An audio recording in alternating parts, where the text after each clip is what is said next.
Ó, nessa questão 5 vem dizendo assim, ó, considere os gráficos, né? Então tá aqui um gráfico de altura pela idade. Entre os gráficos, a relação entre a altura de uma pessoa e a sua idade pode ser representada. Então, vê, aqui ele não me entregou muita informação, né? Ele só disse que é uma relação de altura e idade. E aí, dentro dos gráficos, eu vou ter que analisar. Então, eu não tenho nenhum valor, Lucas. Mas beleza, sem problemas. Eu tenho que analisar com relação ao que ele me deu. Então, dentro da nossa experiência, né? O que é que vai permitir a gente entender essa questão? É trazendo para a realidade mesmo. Então, por exemplo, vamos notar esse gráfico aqui de C. O que é que a gente nota nesse gráfico de C? A altura está aumentando, né? Então, ó, vai passando as idades, vai passando o tempo, né? E a altura dele continua aumentando. E isso aconteceu para a vida dele todinha, ó. Nota que, independente da idade dele, ele continuava crescendo. Então, dentro da situação real, a gente sabe que não funciona assim, beleza?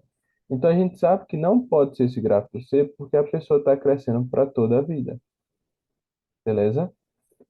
Mesma ideia quando você pega aqui, por exemplo, a letra D, o que é que você nota? Ela começa a crescer, não é? Então, ela tem uma altura aqui, ó, que está aumentando, e depois começa a diminuir. Não, né? Você não vai ficando muito menor assim, né? Então, se você tem, sei lá, 1,80, você não vai ficar com 1,60, né? Então, esse processo de diminuir, não é? Não acontece. A gente geralmente fica estagnado na nossa altura, né? Então, você nota também que na letra E, né? Com o passar do tempo, ele vai aumentando, e aí chega um ponto que ele começa a diminuir.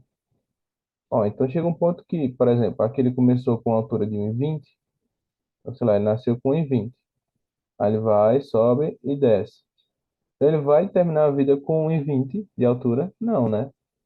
Então, esse gráfico ele está dizendo isso, beleza? Então, a gente nota que teria que ser a letra B ou a letra A, porque a gente começa aumentando a altura e a gente fica estagnado, não é? Então, qual é a diferença que tem da A para B? Ó, se você notar, a A, ela sai desse ponto e ela sai desse ponto na B. O que é que isso vai influenciar, né? Então, imagine esse evento. A pessoa nasceu. Então, ele vai ter uma altura de zero no começo ou uma altura diferente de zero? Ele não vai ter uma altura de zero, né? Quando ele nasceu já com um tamanho. Então, por isso é que não poderia ser a letra B. A letra B diz que a pessoa nasceu com altura zero e aí foi crescendo. Beleza? Você está saindo aqui da origem, está com altura zero. Não poderia ser ela porque a gente já nasce com uma certa altura. Então, quando a gente começasse aqui, ó, na idade zero, já teria que ter uma certa altura aqui o gráfico, beleza? Então, por isso o gabarito ficaria aqui na letra A, beleza?